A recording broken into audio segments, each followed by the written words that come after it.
Uh-oh. Let's update our title over on TikTok. Boom. Boom. There we go. Good morning, everybody. This is Grant Sparks, and today we're talking about the death of rugged individualism. I've been hearing this term a lot lately, and I've decided to speak to it today because I think it's important to realize where rugged individualism succeeds and where rugged individualism fails and where it came from. And we're on book number 12 for the year, a book a day for the entire year.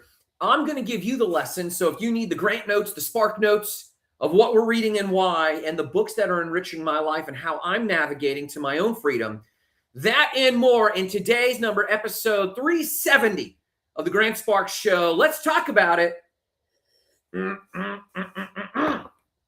Good morning, everybody. I am Grant Sparks. Now, before we get into anything, we're starting with morning cup of gratitude. What are you grateful for this morning? What got you out of bed? What excites you? I was going through my Whoop journal, which if you've messed with the Whoop at all, fantastic device.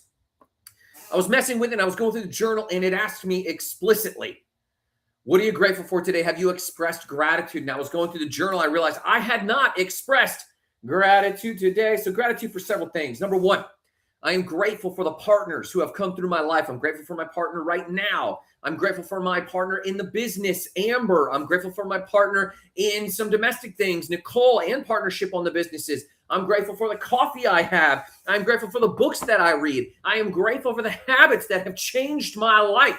I'm grateful for the thoughts that I think, that no matter how deep of a rut I can find myself in, whether because of the business, whether because of society, whether because of my own goofiness, I am grateful that I can return to the habits that I formed in my early 20s. And I am grateful that I feel a mission to help the next generation of people who want to achieve more in their life. William Tell says, did I ask you the difference between a goal and a mission? William Tell over on TikTok. Did I ask you the difference between a goal and a mission? This is a fantastic question. And Will, thank you for stopping by. I'm going to answer your question right now.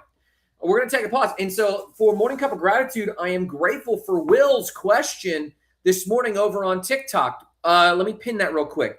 Will, here's the difference between a goal and a mission.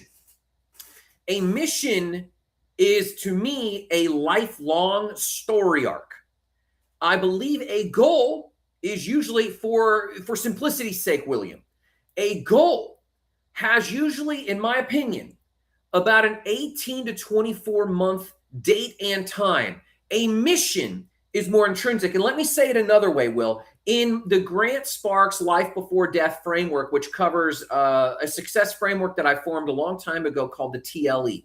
The TLE stands for the total life experience, and it's how we stay vibrant, how we stay inspired, how we help other people. I believe a goal is a measurable milestone in that journey, and I'll give you an example. But a mission is an overall mission. Let me give you a real life example from State of the Spark. State of the Spark's mission is never fulfilled. And Simon Sinek has another view of this called infinite games. You're going to play an infinite game, William. And when it comes to a mission, the Spark mission is igniting lives of explosive significance. That game is never complete, which means that the inspiration it has on my life and my sense of purpose will carry me through this entire life. No matter how many things I achieve, that mission will keep me going. Now, let me give you an example of a goal, though. My goal, and it's a 24-month goal I have, an 18 to 24-month goal I have, is to train 10,000 people on their own personal life mission. Now, that's a heady goal. The mission is a lifelong mission. It will not be complete. I tell people in my life, if you are with me when I die, put on my tombstone, igniting lives of explosive significance. And that's the legacy I want to live. That's the mission. But a goal is the 10,000 trainees. I've basically instilled the total life experience through our movement called Life Before Death. And that's a training movement that we're working on building. We haven't even launched the homepage for this yet, but it's me instilling the TLE framework in people, the Spark Journey framework. It's a few frameworks combined to help people experience success. That is the difference between a mission and a goal. And it's a very important distinction that you know the difference between a mission and a goal, because you need a mission that will never be achieved in your lifetime. It has to be bigger than you. A mission is bigger than your existence. A mission is something that goes long on. William says, you touched on the answer. A goal has an unequivocal endpoint or line to cross. William, you explain this very well. You articulate this very well, and I'm going to pin your answer. An unequivocal ending point. A mission does not. A mission is aspirational. A goal is measurable. William, fantastic, fantastic. I went ahead and pinned that, William. Thank you. I'll drop you a follow. Please give me a follow. I really appreciate it if you're not already. I dropped that right there. Very inspirational. So that is what I'm grateful for. I'm grateful that there are people like William in the world asking intelligent questions. The difference between a goal and a mission. Very important, because one keeps you inspired no matter the ups and downs. One you could fail at, but you got to keep pursuing it. A goal can be to get a touchdown in the first quarter. Exactly. That's a great example. Williams using American football as an example. A goal can be to get a touchdown in the first quarter. Absolutely. But a mission is to be the winningest team in the league. It's something that you can attain for a certain period of time, but you might be challenged. It's a lifelong pursuit. That's the difference. What are you grateful for today? We're talking about Morning Cup of Gratitude. What are you grateful for today? I've already gone through my gratitudes. What's yours? Share with them, and then let's jump into the death of rugged individualism, which is what we're covering today because I think it's societally relevant. And then the secret book that I am reading, I'm doing a book a day for this year and imbuing that knowledge into you so that you don't have to read the book, but you might be inspired to pick up more books because I believe leaders are readers. Not all readers are leaders, but all leaders are readers. We got to get back to having an intelligent group of people who can have dialogues across differing opinions in order to achieve the same mission, the same goal. And so that's what we're covering today. I'm going to share with you book number 12 that I'm reading this year. And yes, I read a book a day. How do I do that? It's no BS. Yes, I use ChatGPT to summarize a book, but I also have a reading method. And I've read a lot in my 20s and 30s. And so when I pick up the book now, I have a lot of reference points that help me do a form of reading that allow me to consume a book a day. And you're coming along with me with that journey. And if you just want to get the summary, jump on with me daily. We're going to be covering that. Let's talk about the death of rugged individualism and more. Let's see what the comments we got here. Nicole says, grateful for a powerful mindset shift.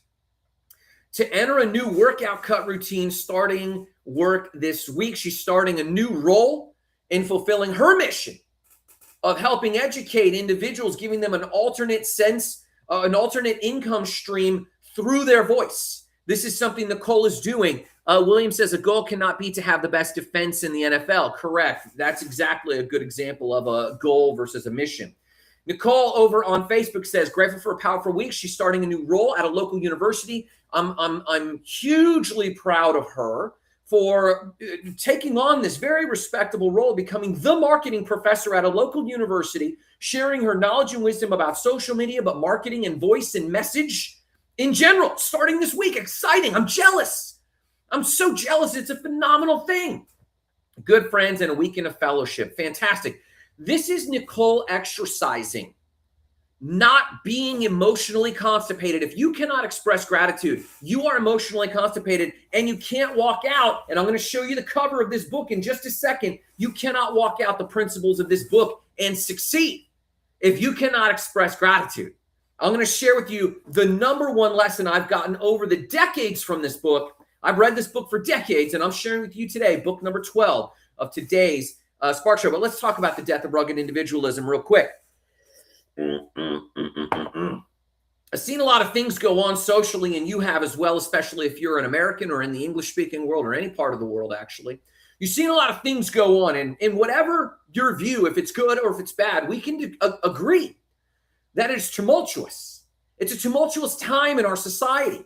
And I don't know if you like what's going on or if you don't like what's going on. That's not the message of today. Today's message is recognizing that there's a lot of turmoil going on, and a lot of people, whether they agree or disagree, are feeling anxious. They're feeling anxiety. And if you zoom out of the politics of everything right now, if you zoom out of the societal events going on across the globe, what we're seeing is a transition in society. Now, in America, we have this phrase that came from our early pioneering days called rugged individualism. I believe Emerson was one of the earliest people to be noted to have called out this power of rugged individualism. And he wrote his essays about this very thing, this idea of those Americans who sought out into the wilds of early America and manifest destiny, had to find their way, build their own cabins, build their own relationships. Now, this was a necessity of our time. And I take with great pride that as I've traveled the world, I do find other countries do not have the grit of rugged individualism. Again, I'm not making a political statement. I'm talking about one of the very few things that America actually exports as a society. I used to travel quite a bit, and I'd say, you know, these people are hardworking people wherever I was traveling, but they don't have that Bruce Willis thing that we can literally do anything. And sometimes it's delusion, sometimes it's destructive. I will admit that. But it's this affect that I do find that every time I do come back to America, regardless of the civil discourse and turmoil going on, I do appreciate that about being an American, this rugged individualism, this idea we can make it. And I do believe on the individual level, Americans need more grit. But I want to offer you some insight into the power of rugged individualism. It was a belief that no one will do it for me. And the number one tattoo I have on my arm right there, and you can't see it on TikTok, there it is right there, is Nemo Venete. And the idea is no one is coming. And this is a homage, if you will, to this idea of individualism, that we do need to strike out on our own and have the grit and pull ourselves up by our bootstraps. But I present for your consideration, the metaphor is losing power today because of the era that we're in. We're in a very important era. That is more, we're moving into unknown waters of globalism. And I am talking about a post-internet, post-AI world, which a lot of anthropologists have called a post-human era. Look at some of the anthropology out there. Humans are feeling lost on their role, their place. Our sense of nationalism is wavering. In some instances, we feel hyper-nationalistic. Just look at some of the American politics. And some of the other politics in the world are polarizing into something that's globalism. And a lot of people look at globalism and see that's the end. It might be challenging and it might have flaws, but it's actually inevitable. The more that our species just basically populates this earth, the less that we have the advantage of having rugged individualism. Now, there's a lot of people that I respect, and I myself. Good morning, Ron Father. I see you on TikTok. I hope you're doing fantastic. The idea of rugged individualism is showing up in millennials and Gen Z and Gen Xers even, in this desire to move into the woods. You know, wildleaf wanderer Marissa, she found her cottage in the woods in North Carolina. And I love this idea. Every day I wake up looking young, my friend. Ron Father says, yeah, I shaved a little bit, Ron. A lot of us want to start that cabin in the woods. A lot of us want to start that farm. We're starting to daydream more and more. Everyone that I talk to is thinking, oh man, it's getting busy out here. Even if they love America, if they don't love America, there's this desire coming up in us. And that is the spirit of rugged individualism. We want to make it on our own without being too crowded. But it also points to a fact. And the fact is this: we're becoming populated enough that there really is very few frontiers to go and actually be a rugged individual. In fact, if anything, a lot of the systems in place defy individualism. Comply is the requirement of a lot of the enforcement going on around the United States. Rugged individuals resist big government. But right now, a lot of the people that used to think about rugged individualism are now encouraging us to comply. The roles are flipping.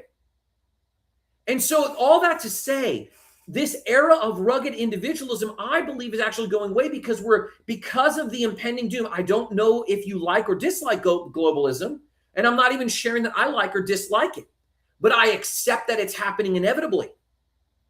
I accept it, and I look for opportunity around it, and I try to figure out what is my coping strategy, what's my optimistic strategy, and the number one strategy that will serve you in the years coming forward. AI displacing jobs, politics displacing optimism into nihilism, societal moves making people question whether or not they should set goals. You know what will save us? Community. Community. Drawing together the collective, No, I am not talking about socialism. No, I'm not talking about communalism. I'm talking about being a neighbor. The number one skill of rugged individuals, there's a fantastic book about this, and maybe I'll share it in my one book a day for the next 365-day mission. It's called The Good Life. And they recorded meticulously. This was in the early 1900s. They moved away from New York City, bought a farm in Vermont, and they recorded meticulously their life. And this was a guiding book for Marissa and myself as we looked at living a sustainable life, living off grid. And I'm still looking at this book.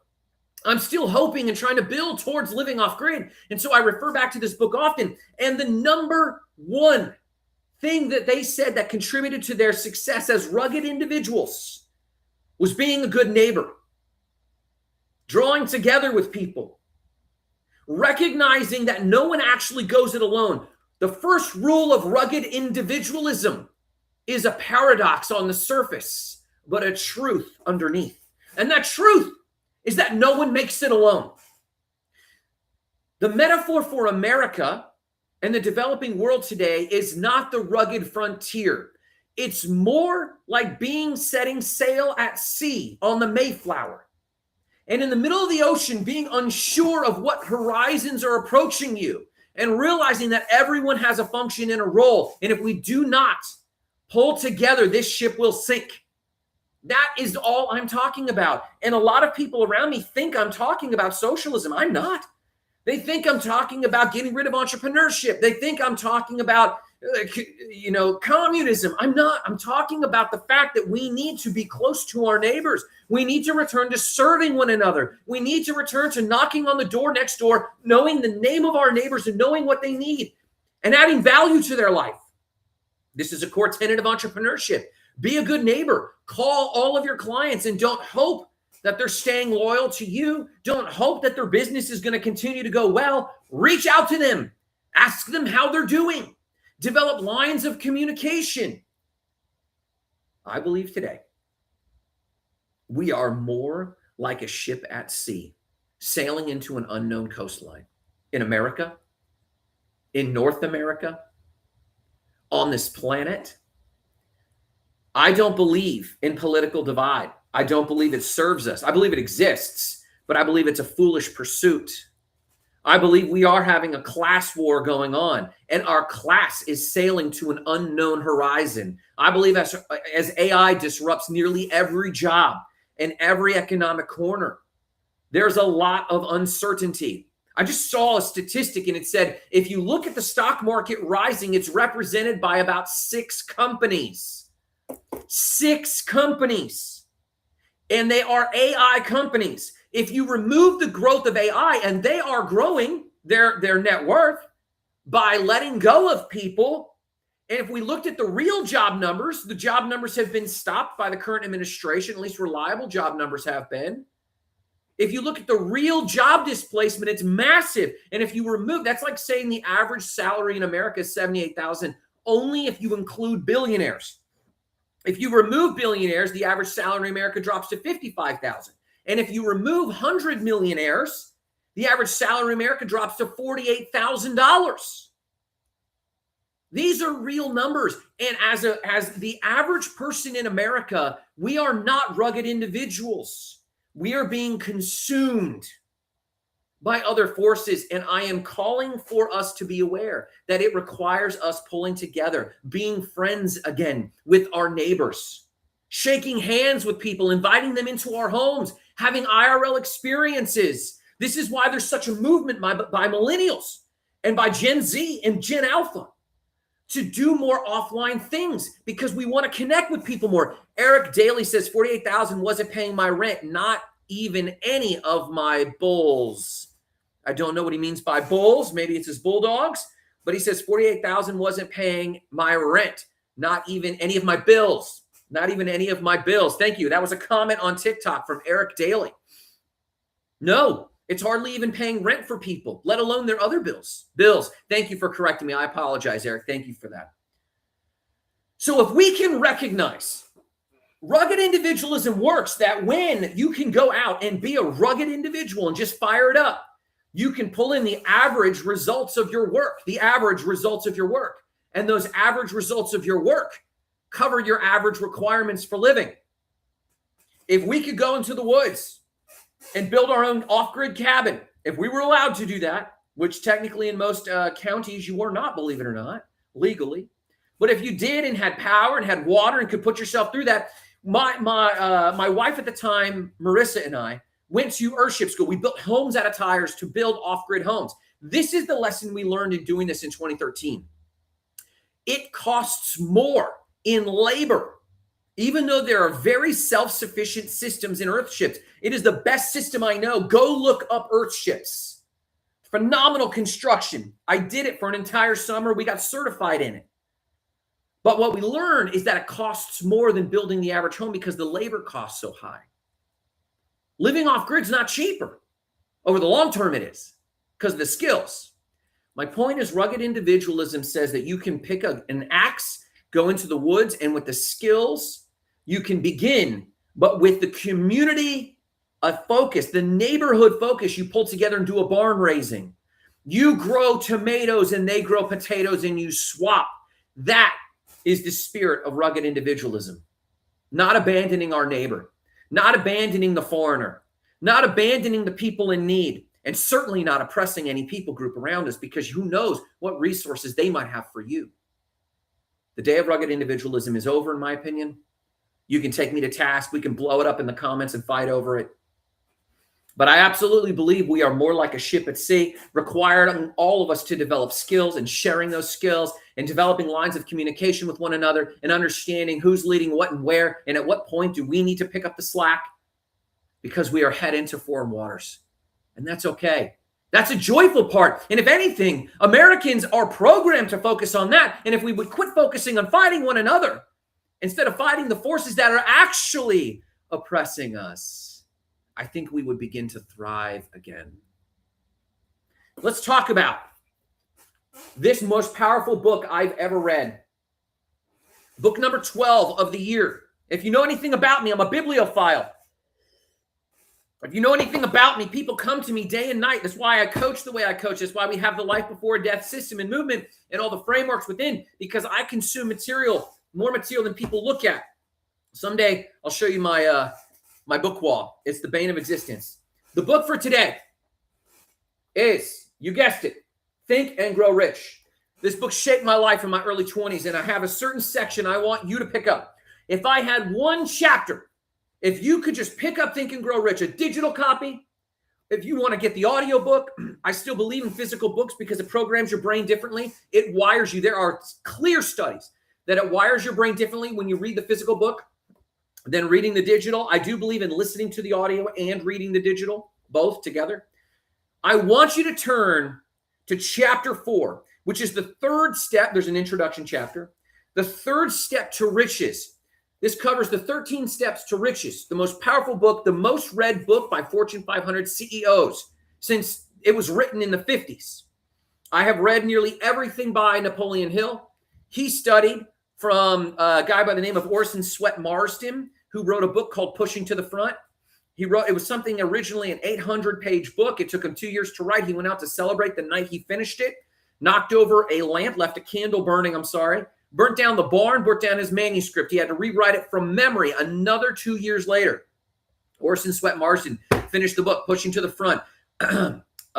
Bill Gates even said that he read it and it changed his life. And then Napoleon Hill studied Orson Swett Marsden's work, wrote this. Billy Graham said that he based his entire ministry on the chapters about faith and autosuggestion from Think and Grow Rich.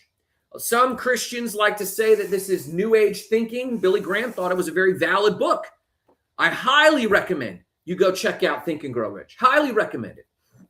I want you to read the chapter on autosuggestion. And autosuggestion is simply this: programming your mind to see the opportunities in front of you. If you believe in rugged individualism, or if you believe in manifestation, or if you believe in capitalism, or if you believe in communism, you have to have the mindset that is going to see the opportunities around you and think about those things.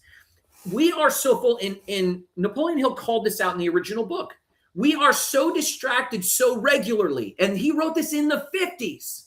And I don't have to tell you about social media's distraction and our consuming behaviors of that content. He wrote back in the 50s, we are so consumed with distractions and pulled a variety of different directions. Eric says, I have to go to work. I'll check that book out online. Thank you for your work. And Eric, thank you for stopping by on TikTok. Have a phenomenal day. I believe in you. I'd love to hear about your goals. Napoleon Hill said, we are so distracted by the pulls of society that we very rarely focus on our own goals. If you know anything, I am the goal guy. I wrote a book on goals, The Top 100 Dream Igniter. Life Before Death is a movement to get you back towards your goals holistically so that you're a healthy person, and I call it the TLE, the Total Life Experience. The chapter on autosuggestion from Think and Grow Rich, gives you a structured way to program your mind to have a radar up for your own thing. Every minute that you spend consuming other people's content, you are putting that into your subconscious mind and looking for other people's goals. I do believe you can use social media as an auto-suggestion tool. You should use the Explore page, type in your goals, and get visuals of your goals. You should print out from magazines on a dream board and put it on your wall and program your subconscious mind. It's the most powerful chapter in Think and Grow Rich. Go get the book, turn to chapter 3 or chapter 4, which is the third step to riches, and actually start programming your mind just before bed. Recite your top goals. Right when you wake up, recite your top goals. Don't look at socials. Last thing before bed, don't do it. Look at your goals.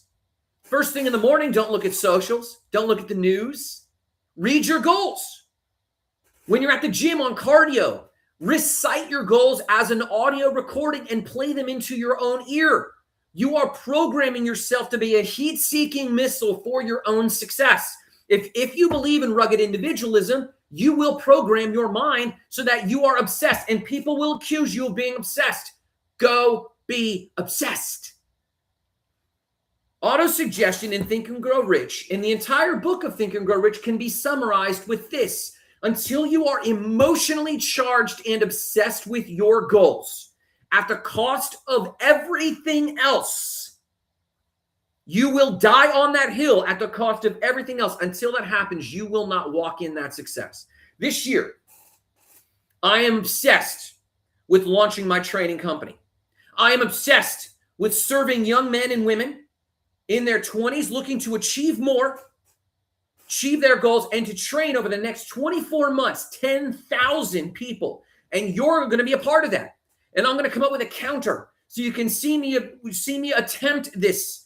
And it requires that I educate myself to the next level so that I have fresh insights for you because you're overwhelmed. That's my goal. Randy says, who cares? We have the IOF running our streets. I don't know what the IOF is. I want to know more about that, Randy, because I'm probably with you on this. This is probably an issue that I agree with. But tell me what the IOF is. Forgive my ignorance. I don't know what the IOF is. Do let me know. And I'll speak to it. Thank you for jumping in here today, though. Who cares? I'll tell you who cares, though, Randy. I care deeply because I see a society that has lost its way individually. We are overwhelmed with what's going on in the streets, 100%. We're overwhelmed and feel that there are powers and forces that we cannot overcome. And as an individual with no goals, you absolutely have no shot, and neither do I. But as an individual who does have goals and who does start to align with other powerful individuals, we do stand a chance against oppressive powers. I don't know what IOF is. I'll look it up later. But everywhere we look, I heard it said, if you believe in everything, if you fall for everything, if you stand for nothing, you'll fall for everything. It's a quote I've heard, and I believe in it. If you stand for nothing, you'll fall for everything. And what that means is if you do not have goals, you will not see what's happening societally clearly, and you'll fall for it. Whether it's divisiveness, whether you agree or disagree, you'll fall for it. Because us arguing about something is us falling for it because there's oppressive powers. There's not a left and right issue. There's a top-down issue. And we can't see the forest for the trees if we do not have very clear goals. Auto-suggestion, the 4th chapter, And the third principle of developing riches is becoming radically obsessed about your goals, because then you'll become radically collaborative with other people to achieve your goals. And you will offer clear value. You'll be solving a clear problem. The clear problem I am solving is for people who don't believe goals care and who have lost hope in their goals. That's my problem I'm solving with Life Before Death and the TLE and the books that I write and the coaching I do. I'll send you a link later. But for today's lesson, I deeply encourage you, pick up Think and Grow Rich, buy the audio version. There's free versions online too. Turn to the chapter on auto-suggestion, read it front to back. It will also tell you, this chapter on auto-suggestion will tell you to read the chapter on faith. And I require that you do that too, because you have to develop faith that it's possible.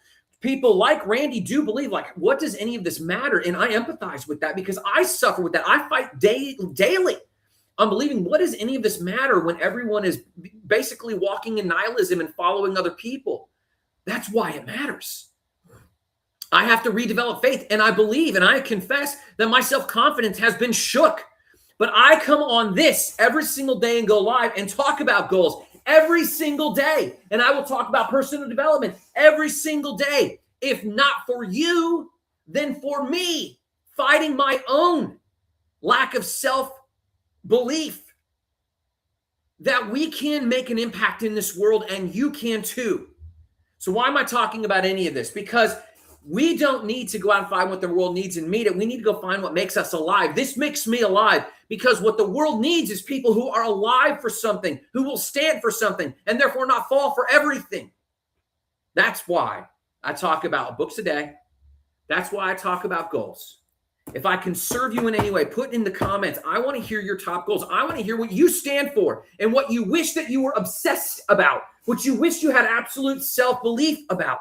I want to hear in the comments. Tell me that so that I can hype you, so that I can support you, so that I can connect you with people that will make that happen. That's why I'm talking about this today, because we need belief in our individual selves and each other more than ever before. No matter what you do today, remember the mission: igniting lives of explosive